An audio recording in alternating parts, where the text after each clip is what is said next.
the death of firstborn in Egypt, when God himself came down to judge, and no one could stop him. Are you prepared for the day when God decides to judge?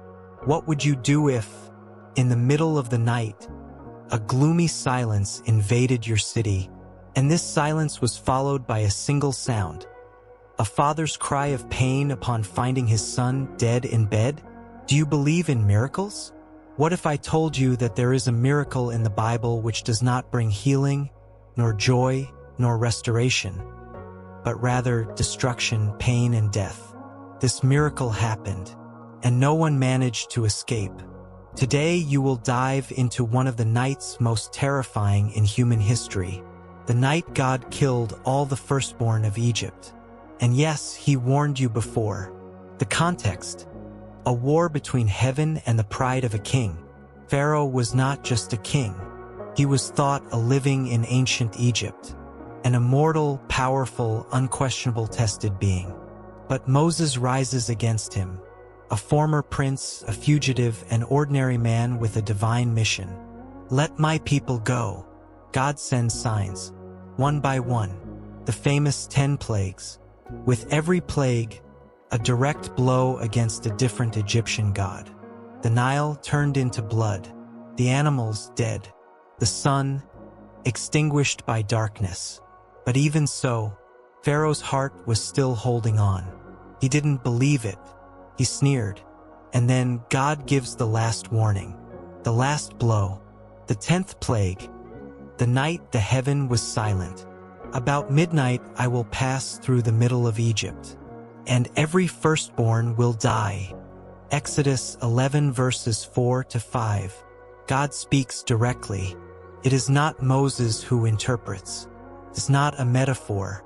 God says, I will pass through the middle of Egypt. It won't be an angel. It will not be a natural plague. It will be the Lord himself in judgment. And then the order is given. The Hebrews are instructed to prepare the lamb. Doing something unusual, put the blood of the lamb on the doors, and stay inside, because when I pass, wherever there is blood, I will pass over it. Where there is none, I will enter. This was the first Easter in history. There were no bunnies, eggs, or parties. There was tension, fear, blood, obedience. Life or death depends of a brand. If you want more content like this, subscribe now. Here you find the truths of the Bible without filter. Miracles, judgments, liberations, stories that move the soul. Subscribe to the channel now. Activate the bell and leave your comment. Your interaction helps us reach more people with this message. At midnight, the silence was broken by laning. It came to pass at midnight that the Lord smote all the firstborn in the land of Egypt. Exodus 12 verse 29. Think about it through the eyes of someone who was there. Egypt slept. The people perhaps thought that nothing would happen as before. But then, the screams started. First an isolated scream, then another.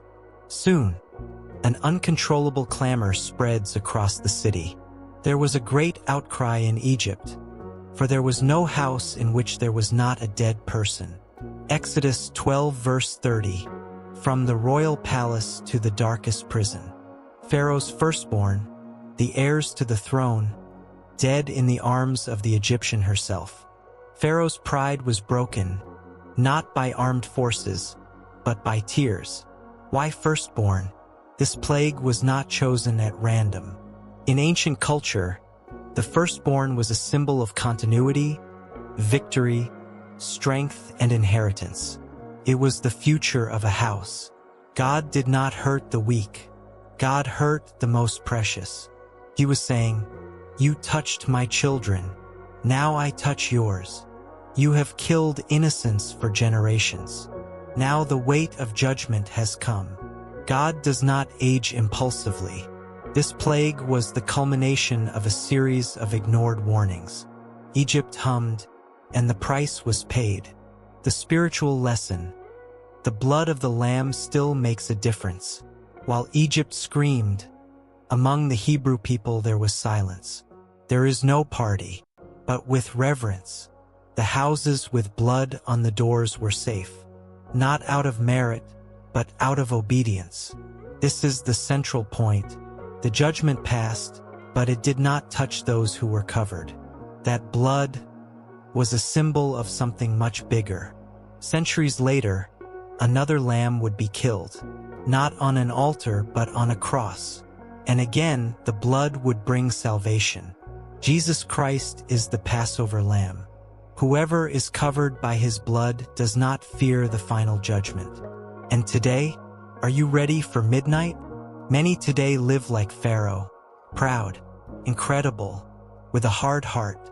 They ignore the signs. They play with time. They think that judgment will never come. But God is the same. He is merciful, but it's also fair. Judgment will come. And the question is, will you be on the inside protected by blood, or on the outside exposed to judgment? Pharaoh's cry, and the open door to liberation. The death of the firstborn, it wasn't just destruction. It was the breaking point, the final blow. It was there that Pharaoh, for the first time, gave in. Take these people. Get out of here. Take everything. And bless me too. He was the pain that opened the way to freedom. And in our lives, sometimes, God also uses despair to break chains. The God who saves and judges. Today, many stores only talk about God's love. But the same God who saves with love, judge fairly. This miracle is a reminder. God does not ignore sin, but it offers an escape. And this escape has a name, Jesus Christ. Thank you for watching this far. If you stayed until the end, it's because this message spoke to you. And I thank you for that. Here, we treat the Word of God with seriousness, depth, and fear. Share this video with someone. This story can awaken adorned hearts. The Bible is alive. It's real.